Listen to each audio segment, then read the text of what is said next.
आप सभी को जय मसीह की। आज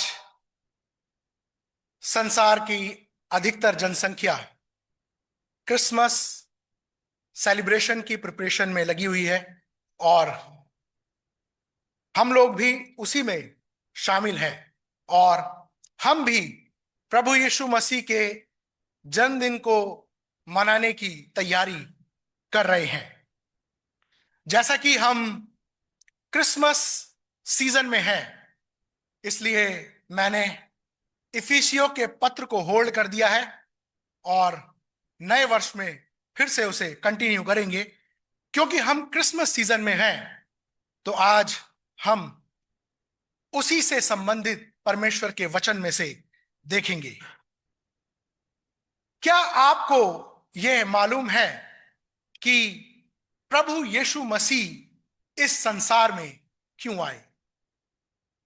मैं जानता हूं कि आप में सब लोगों को यह बात मालूम है कि यीशु मसीह इस संसार में क्यों आए, जिसका उत्तर हम पाते हैं कि वो इस संसार में इसलिए आए ताकि वो हमें हमारे पापों से छुटकारा दे सके। He came to save us from our sins।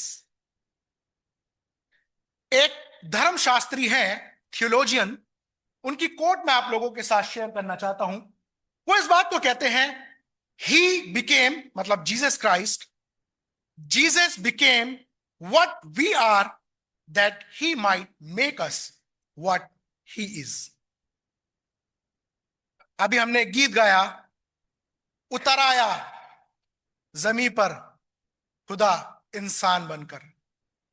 वो इस संसार में इंसान बनकर इसलिए आया ताकि वो इंसानों को अपने जैसा बना सके।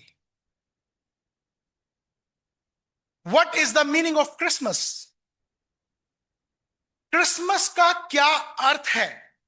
अगर हम इस क्रिसमस शब्द के रूट मीनिंग के अंदर जाएं, तो ये दो शब्दों के कॉम्बिनेशन से बना है।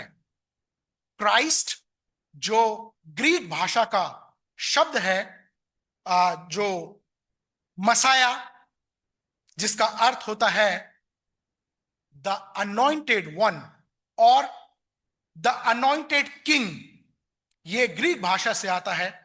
और मास, ये लेटिन शब्द में से आया है। लेटिन लैंग्वेज का एक शब्द है मीसा, जिसको ट्रांसलेट जब इंग्लिश में किया जाता है तो मास बनता है, जिसका अर्थ होता है टू सेंड, किसी को भेजा गया। और अगर हम इसको कंबाइन करते हैं तो अर्थ निकल कर आता है मसीह का, अनॉइंटेड वन का, यानी कि उस अभिषिक्त राजा का इस संसार में भेजा जाना, जिसको हम सेलिब्रेट करते हैं। Christmas is the idea of Christ being sent to us, और Christ sending us out to proclaim him. अगर हम क्रिसमस के बारे में बात करें तो यह बताता है प्रभु यीशु मसीह के संसार में आने को मनाया जाना, सेलिब्रेट करना। प्रोक्लेमेशन ऑफ क्राइस्ट, मसीह का प्रचार करना, मसीह के बारे में घोषणा करना और उसकी आराधना करना। क्रिसमस इस विषय में बात करता है।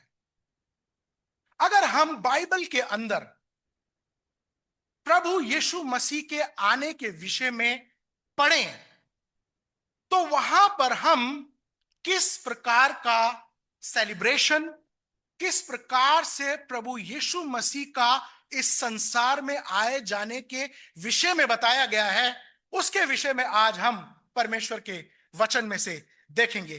क्योंकि परमेश्वर का वचन प्रभु यीशु मसीह के इस संसार में आने के विषय में जो बताता है, वो ये बताता है कि लोगों ने उसकी आराधना करी, वर्शिप। आज जो मेरा प्रीचिंग का थीम है वो है the saviour is born, worship him. उद्धारकर्ता का जन्म हुआ है, उसकी आराधना करें। What is worship?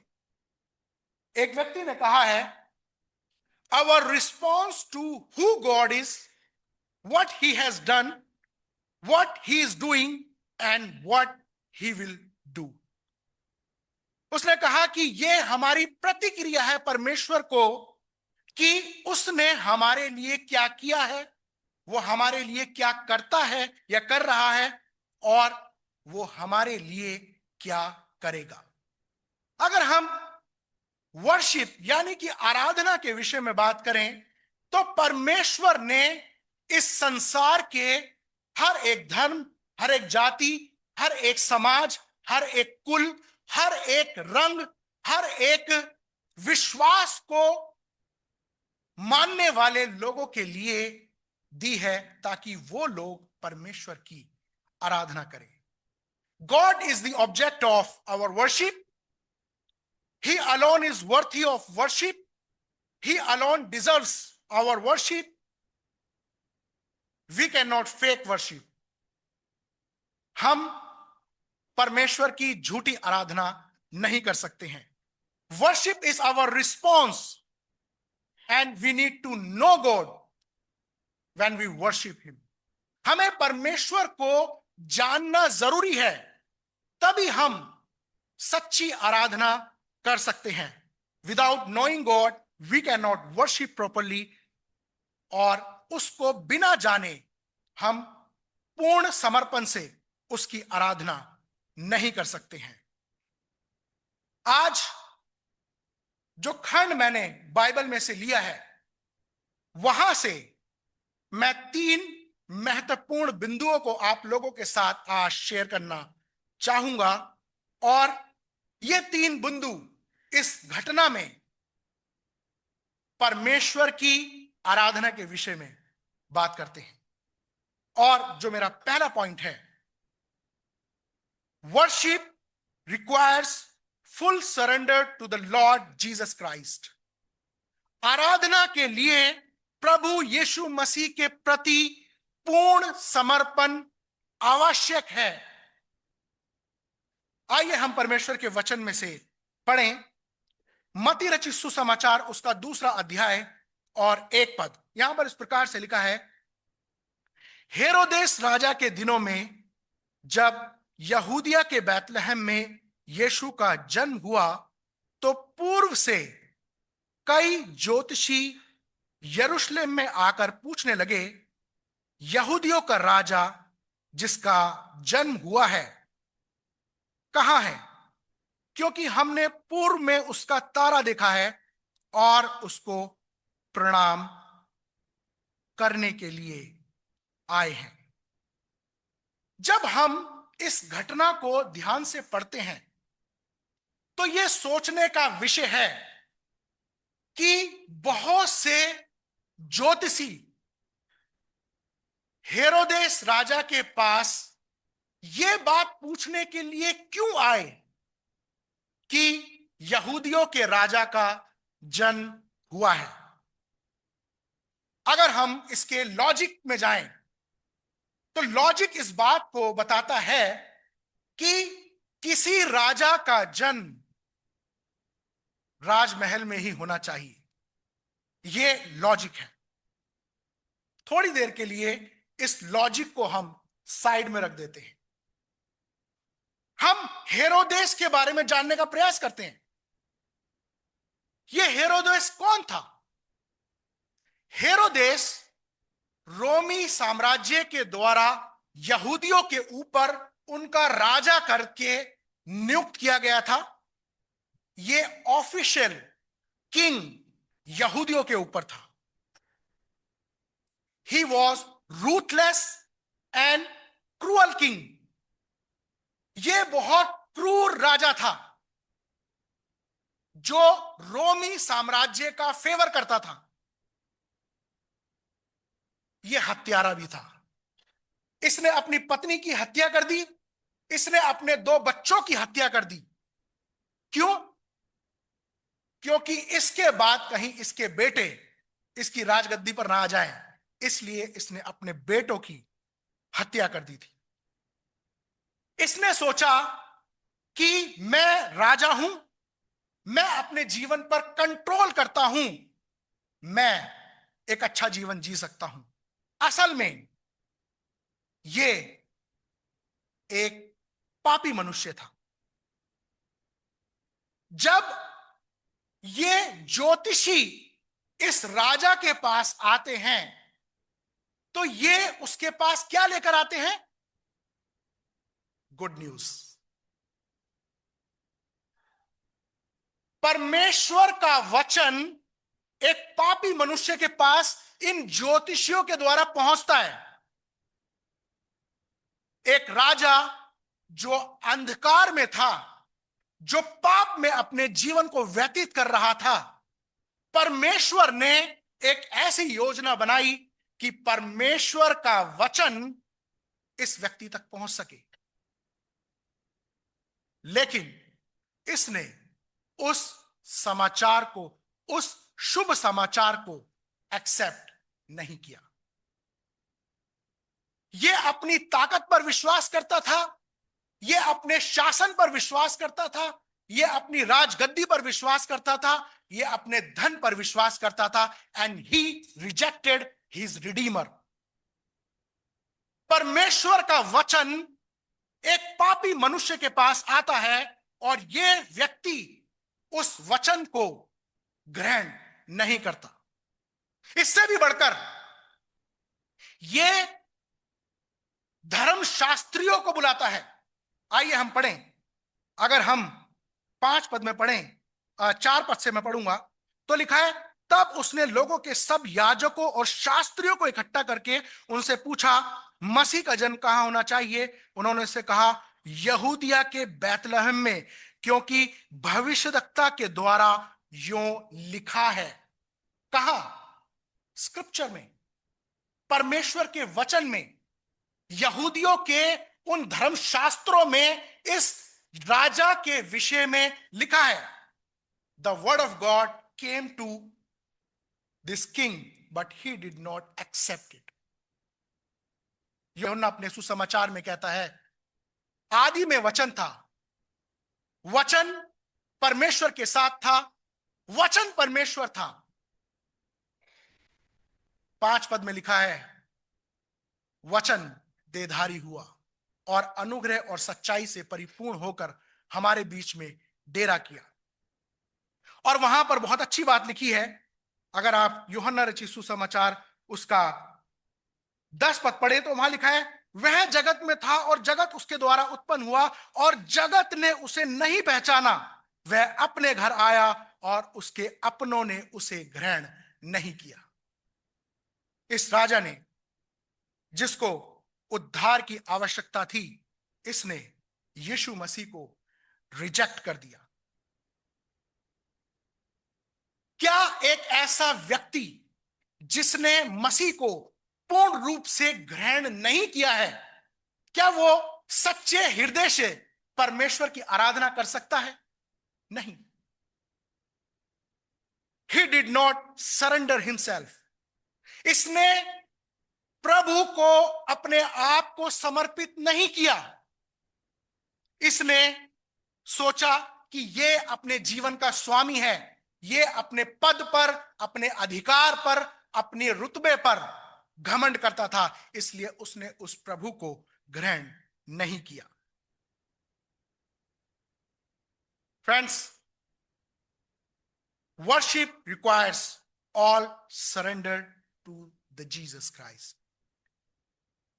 वर्शिप जो है वो समर्पण चाहती है पूर्ण रूप से प्रभु के प्रति, ताकि हम उसकी आराधना को कर सकें।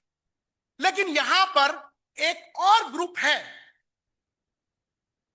जिसने उस मैसेज को, उस डिवाइन रेवलेशन को जो परमेश्वर के द्वारा दिया गया, उसे एक्सेप्ट किया।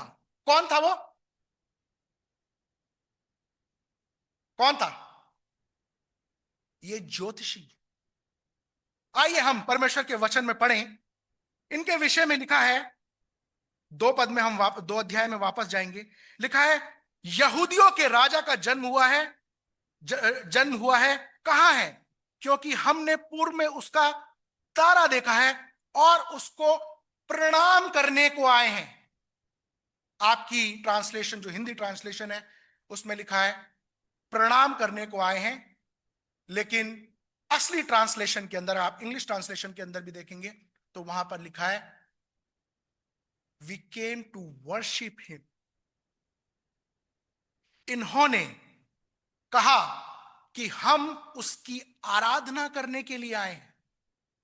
अगर आप 11 पद को पढ़ेंगे तो वहां लिखा है उन्होंने उस घर में पहुंचकर उस बालक को उसकी माता मरियम के साथ देखा और मुंह के बल गिरकर बालक को प्रणाम किया और अपना अपना थैला खोलकर उसको सोना, लोबान और गंधरक की भेंट चढ़ाई। अगर आप इंग्लिश ट्रांसलेशन के अंदर देखेंगे तो वहां पर लिखा है एंड वर्शिप्ड हिम। इन्होंने उस उद्धारकर्ता की वर्शिप करी, आराधना करी। पता है ये लोग कौन थे? ज्योतिषी। मैं इनके बारे में अध्ययन कर रहा था, इनके विषय में मैंने पढ़ा। ये एडवाइजर्स थे, ये सलाह देने वाले थे, ये बहुत स्मार्ट पीपल थे, बहुत बुद्धिमान लोग थे। इनमें ये लोग बहुत एजुकेटेड थे। कुछ जिन्होंने एस्ट्रोनॉमी के अंदर एजुकेशन प्राप्त की थी, कुछ ने एस्ट्रोलॉजी के अंदर अध्ययन किया था। एस्ट्रोनॉमी मतलब जिन्होंने साइंस में अध्ययन किया था, एस्ट्रोलॉजी जिन्होंने तारों की पढ़ाई कर रखी थी। ये बहुत बुद्धिमान लोग थे और ये बहुत समझदार लोग हुआ करते थे। इन्होंने परमेश्वर के उस रेवलेशन को ग्रहण किया और इन्होंने उस घर में आकर किसकी वर्शिप करी? They did not worship Mary. इस दुनिया के अंदर आज भी बहुत सारे लोग मरियम की पूजा करते हैं।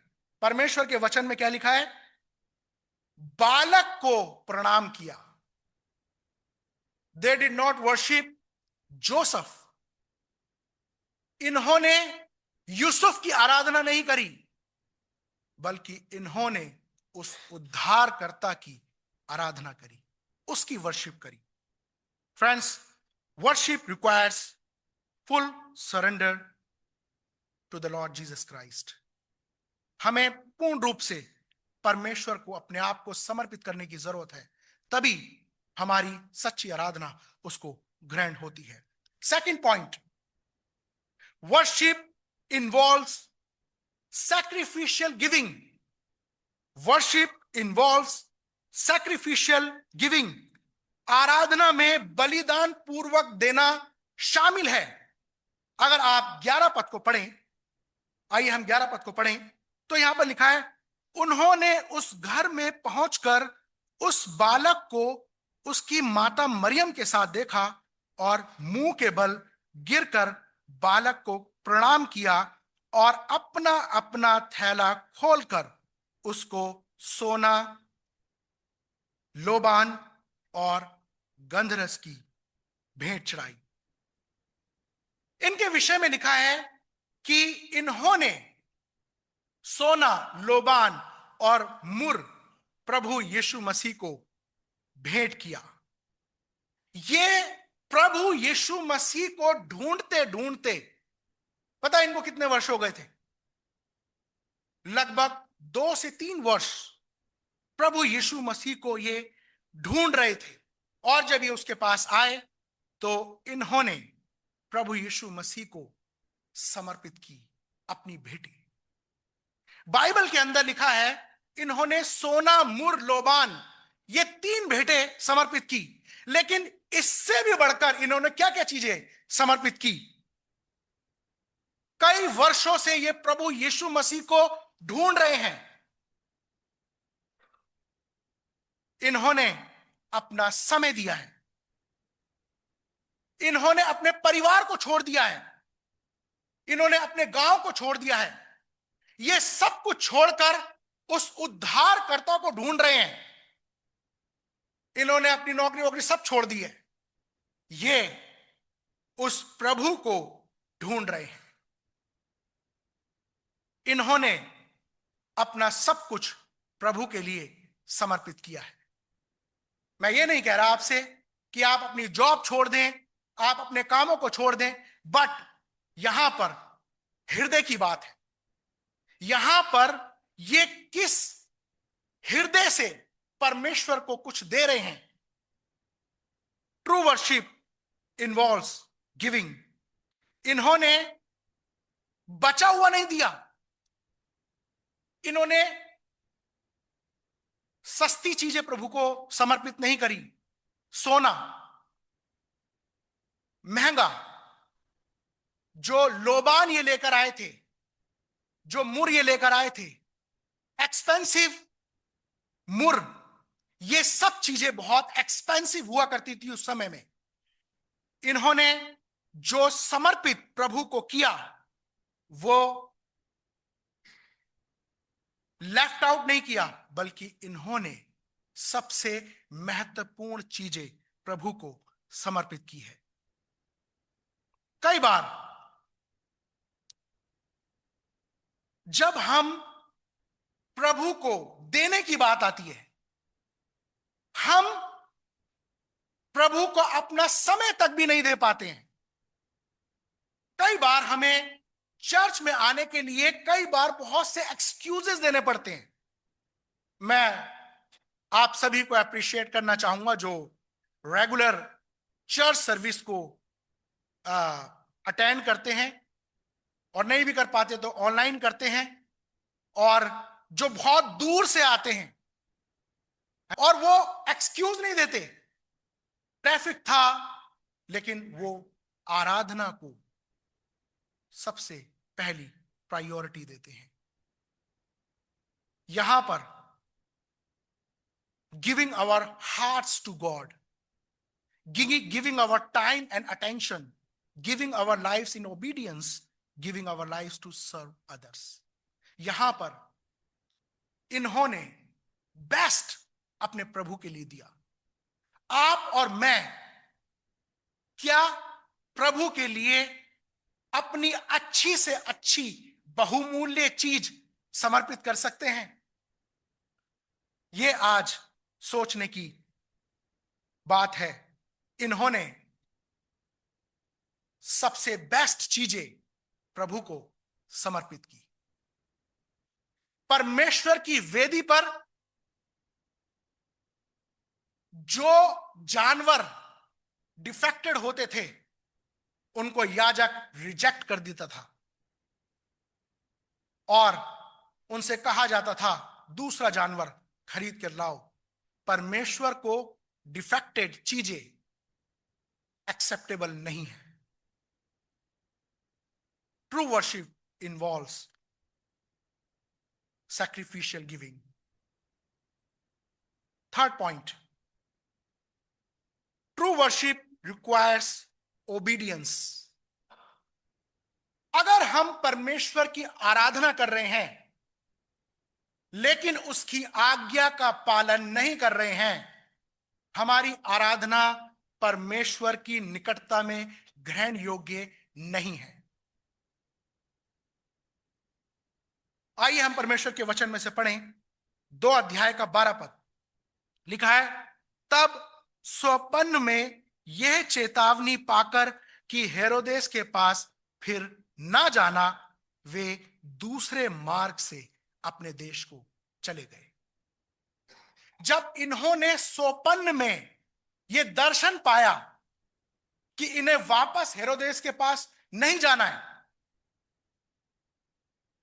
तो ये परमेश्वर की आज्ञा का पालन करके वहां से चले गए।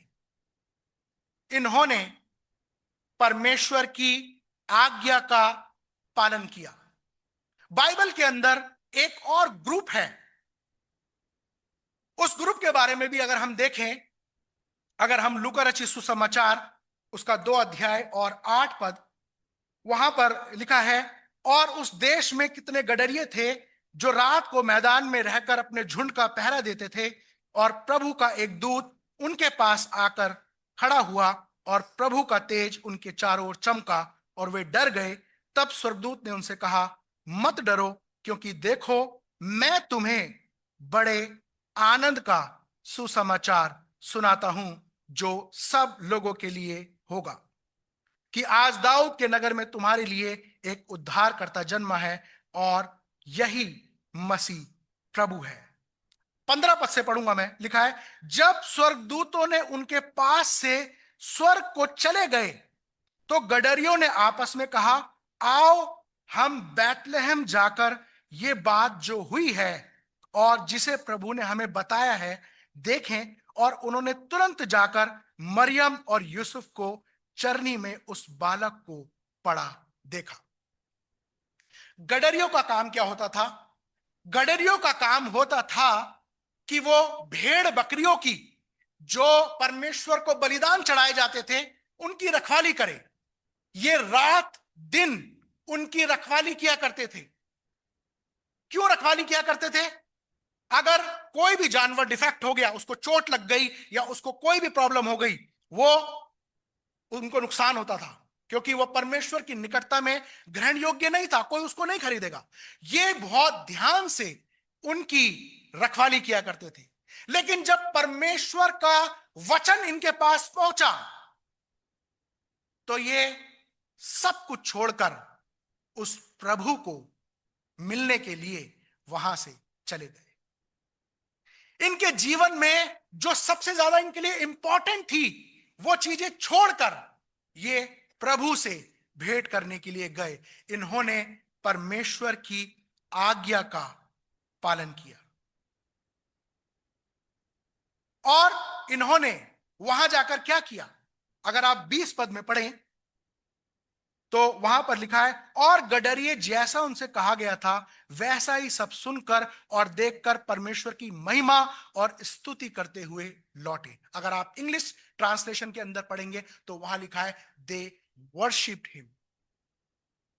ये सब कुछ छोड़कर, जो इनके लिए बहुत इंपॉर्टेंट था, इन्हें मालूम था कि उद्धारकर्ता इनके लिए जरूरी है, उसकी आराधना करनी जरूरी है, ये सब कुछ छोड़कर उनके पीछे हो लिए। When God touches your heart, worship becomes priority. जब परमेश्वर किसी के हृदय को छूता है, तो उसके जीवन की प्राथमिकता आराधना बन जाती है। आइए हम उस परमेश्वर की आराधना करें। आज मैं एक चीज आप लोगों के साथ शेयर करके इस सरमन को समाप्त करूंगा। आराधना केवल चर्च में आकर बैठना और उसकी स्तुति करना और वापस चले जाना नहीं है। आराधना हमारा लाइफस्टाइल होना चाहिए। हमारे जीवन प्रतिदिन परमेश्वर की आराधना हमारे जीवन से दिखाई देनी चाहिए। इन्होंने बहुत अच्छा काम किया, इन गडरियों ने। जबकि इनका वो काम नहीं हुआ करता था, इनकी बात कोई सुनने वाला नहीं था, कोर्ट के अंदर इनकी गवाही ग्रहण योग्य नहीं हुआ करती थी, क्योंकि इन्हें नीचे दबके का लोग समझा जाता था। लेकिन परमेश्वर का वचन इन लोगों के पास पहुंचा। लेकिन इन्होंने बहुत अच्छी चीज करी, जो आपको और मुझे इस क्रिसमस और हमारे जीवन के प्रतिदिन उस काम को करना चाहिए। 17 पद यहां पर लिखा है, इन्हें देखकर उन्होंने वह बात जो इस बालक के विषय में उनसे कही गई थी प्रकट की, और सब सुनने वालों ने उन बातों से जो गडरियों ने उनसे कही आश्चर्य किया। इन्होंने परमेश्वर के वचन को शेयर किया। आपको और मुझे उस सुसमाचार को जो हम तक पहुंचा है, उसे दूसरों तक भी बांटने की जरूरत है। परमेश्वर जब उन ज्योतिषियों को, जो अन्य जाति थे, उन्हें इस्तेमाल करके सुसमाचार के लिए हेरोदेस राजा के पास भेज सकता है, तो हम तो उसकी चुनी हुई कौम है, हमें उस सुसमाचार को अन्य लोगों तक बांटने की जरूरत है। क्रिसमस सेलिब्रेशन केवल हमारे घर, हमारे चर्च तक ही सीमित ना रहे, बल्कि हम अपने घर, अपने चर्च से बाहर निकलकर उस उद्धारकर्ता के इस संसार में आने के महत्वपूर्ण कारण को लोगों को बताने वाले हो सके, ताकि वो भी उद्धार को प्राप्त करने वाले हो सके। इसलिए जो मेरा थीम था वो था the saviour is born, worship him, ताकि वो लोग भी उस सच्चे परमेश्वर की, उस प्रभु की, उस उद्धारकर्ता की आराधना करने वाले हो सके।